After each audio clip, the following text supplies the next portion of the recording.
Hello future IITians and NITians. तो आज अपन बात करेंगे मैट्रिक्स से रिलेटेड एक क्वेश्चन के बारे में। जैसे कि आप सभी लोगों को अब तक तो एटलीस्ट पता होगा कि जेईई मेंस में मैट्रिसेस एंड डिटर्मिनेंट काफी हाई वेटेज रखता है। इसके एक से दो क्वेश्चंस हमेशा देखे ही जाते हैं। यहाँ पे अपन पर पेपर की बात कर रहे हैं, तो अपने पास में यहाँ पे एक मैट्रिक्स से रिलेटेड क्वेश्चन है जिसमें अपने को क्या बोला कि अपने पास एक ए मैट्रिक्स है जो कि एन क्रॉस एन ऑर्डर की है और उस मैट्रिक्स का अपने को एलिमेंट्स भी दे रखा है। फिर उसके बाद बोला कि अगर मान लो इस मैट्रिक्स का मैं इनवर्स निकालता हूं और उसके डायगोनल एलिमेंट्स को देखता हूं तो उसके सारे के सारे डायगोनल एलिमेंट्स जो हैं इस वैल्यू के इक्वल होंगे।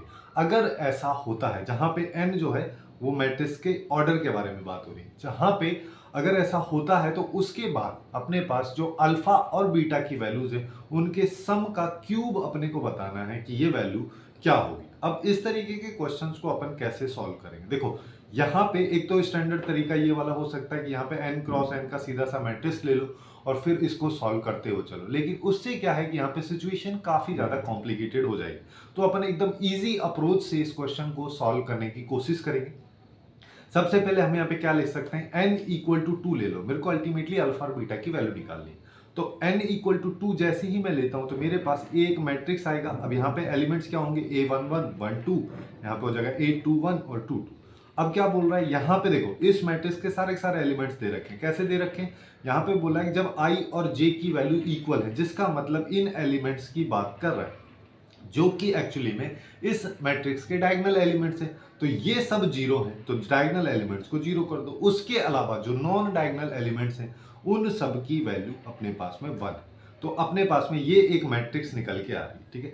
अब इस मैट्रिक्स का मेरे को इनवर्स निकालना है ना। इनवर्स निकालने के लिए अब देखो किसी भी मैट्रिक्स का इनवर्स क्या होता है, adjoint of A divided by determinant of A.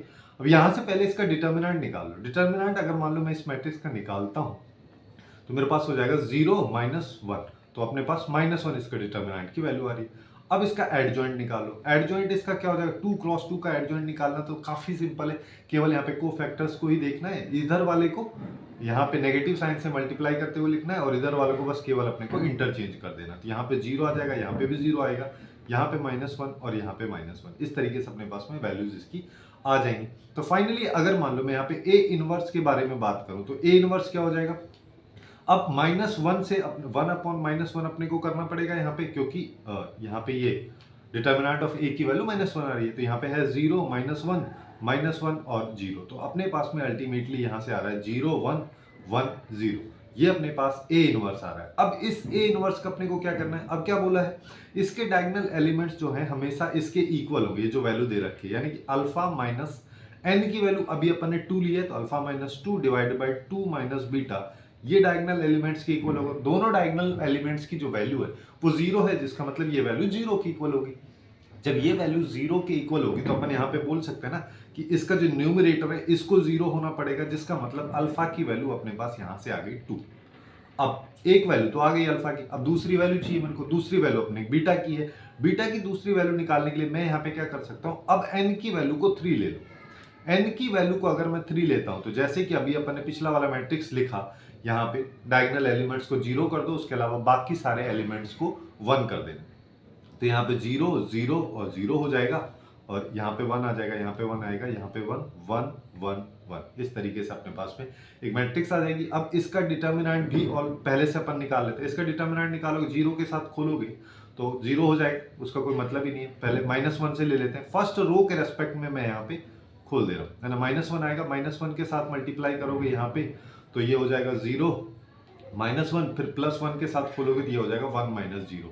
तो अल्टीमेटली अपने पास आ रहा है 1 उधर से आ रहा है, 1 इधर से आ रहा है, तो 2 आ जाएगी इसकी वैल्यू, ठीक है। ये डिटर्मिनेंट की वैल्यू आ गई। हम निकालते हैं इस मैट्रिक्स का एडजॉइंट। तो एडजॉइंट निकालते हैं, है ना। 3 क्रॉस 3 का है, तो यहाँ पे सबसे पहले कोफैक्टर्स अपन निकालेंगे। तो 0 के लिए कोफैक्टर्स निकालोगे तो यहाँ पे क्या हो जाएगा, 0 इन दोनों को मल्टीप्लाई कर देंगे अल्टीमेटली और इन दोनों को कर देंगे तो यहाँ पे आएगा 0 -1, तो यहाँ पे वैल्यू हो जाएगी -1। अब ऐसे ही 1 के लिए निकालेंगे तो 1 × 0 किया तो 0 हो गया, और 0 -1 किया तो -1 अपने पास में आ रहा है, तो इसके लिए -1 लिख देंगे। लेकिन यहाँ पे एक चीज और आपको पता होनी चाहिए, वो क्या है कि जब भी अपन ये वाली वैल्यू हो गया, ये वाली वैल्यू हो गया, ये वैल्यू और ये इन चार वैल्यूज के कोफैक्टर्स की बात करते हैं तो उनको अपन नेगेटिव साइन से मल्टीप्लाई यहाँ पे करते हैं। तो यहाँ पे -1 आ रहा था, अब उसको अपन -1 से मल्टीप्लाई करेंगे तो ये +1 में कन्वर्ट हो जाएगा, है ना। यहाँ पे +1 में कन्वर्ट हो जाएगा। ऐसे ही अब लास्ट वाले 1 के लिए अगर निकालेंगे तो यहाँ पे क्या आ जाएगा 1 - 0, यानी कि ये 1 हो जाएगा।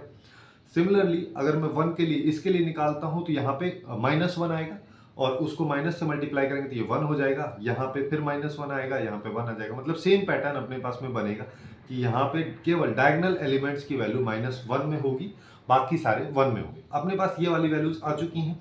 अब मेरे को इसका इन्वर्स निकालना है। इन्वर्स निकालेंगे तो यहाँ पे क्या कर देंगे, adjoint of A divided by determinant of A. तो अल्टीमेटली सारे एलिमेंट्स को अपन यहाँ पे क्या कर सकते हैं, हाफ से डिवाइड कर दो, या ऐसे कर लो 1/2 यहाँ पे आ गया, ये -1 आ गया, 1 1 और यहाँ पे 1 -1 1, यहाँ पे 1 1 -1।